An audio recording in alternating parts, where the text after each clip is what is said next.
Good morning. Here's there's three great devotions today in the David Jeremiah Strength for Today. So I wanted to go ahead and read it. The first one is on July 29th. The second one's going to be on July 30th. And then today is the 31st. And I love this one too, so I can't help it. I'm just going to read them for you because for those of you who just don't take the time because of your busy lifestyle, and you can just listen to me while I read it. And this is called The Fourth Watch. Matthew 14:25. Now in the fourth watch of the night, Jesus went to them walking on the sea. And if you haven't watched The Chosen, this was a good episode. I think it's in season 4, and you can look for it where Jesus walks on water. This is amazing. This talks about it right here. Darkness is the absence of visible light in which humans are unable to distinguish shapes or forms. Those who have experienced total darkness know what a disconcerting feeling it is. In the fourth watch of the night, 3 to 6 a.m., on the Sea of Galilee, it would have been dark enough for the disciples to feel afraid of a form that they saw moving towards them across the water. Indeed, they thought it was a spirit of some kind, and they cried out for fear. Matthew 14:26 is the reference for that. But it wasn't a spirit. It was Jesus coming to help them as they battled against the rough waves of the sea. While this is an event unique to the disciples, there is a principle embedded for us. Okay? This is for us to life application. Jesus sees as clearly in our darkness as he does in our light.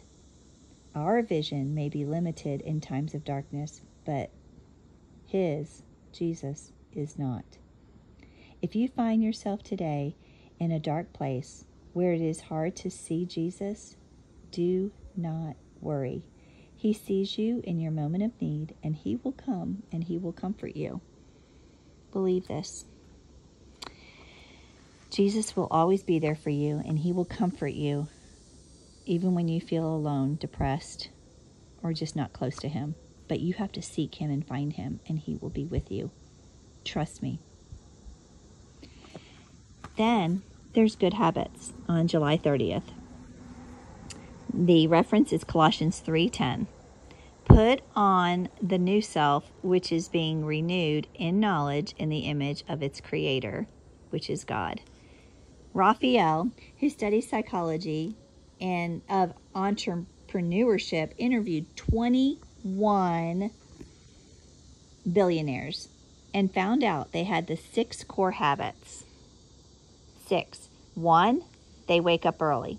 2, they keep healthy and exercise regularly. Number 3, they are avid readers. Number 4, they take time to contemplate and think, reflect.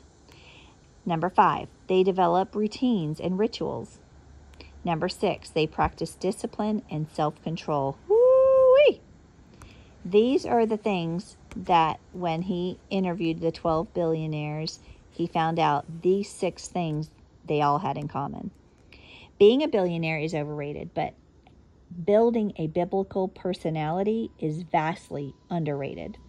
There is no monetary value we can put on godly lifestyle, but it is vitally important to establish good habits that keep us focused on the Lord. What habits do you need to strengthen in your life? Do you need to improve your stewardship of your time? Do you need regular periods of rest? Healthier communication with those that you love? Wow, let me say that one again. Do you need healthier communication with those you love? Do you need less screen time? Wow. Less screen time is good for all. Do you need exercise? More exercise? Better nutrition? All of these habits are habits like spaceships. It takes a lot of energy to launch them, but once they're in the orbit, momentum becomes natural.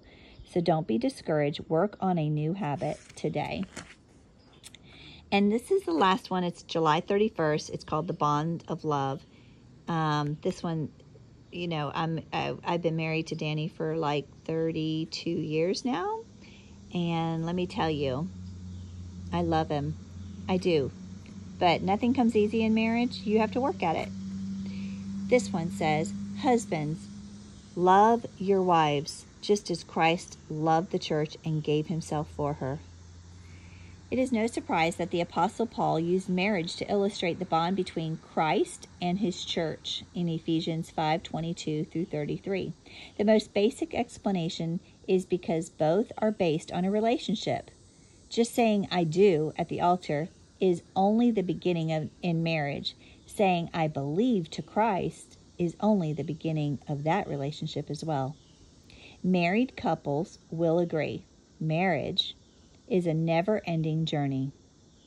Couples spend a lifetime plumbing the depths of their spouse's life and personality.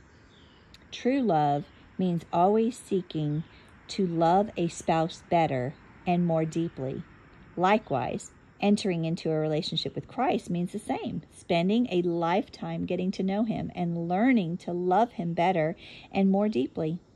Just as spouses seek to demonstrate their love for one another, so we pursue an ever deeper knowledge on how to please the one God, one who died for me, who died for you, and now lives in us. Loving for a lifetime is a daily journey. Think of ways you can show your love for Christ today in your thoughts, in your words, and in your actions. And you can do the same for your spouse.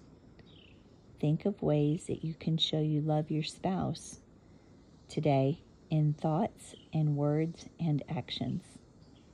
You have a wonderful day. God bless.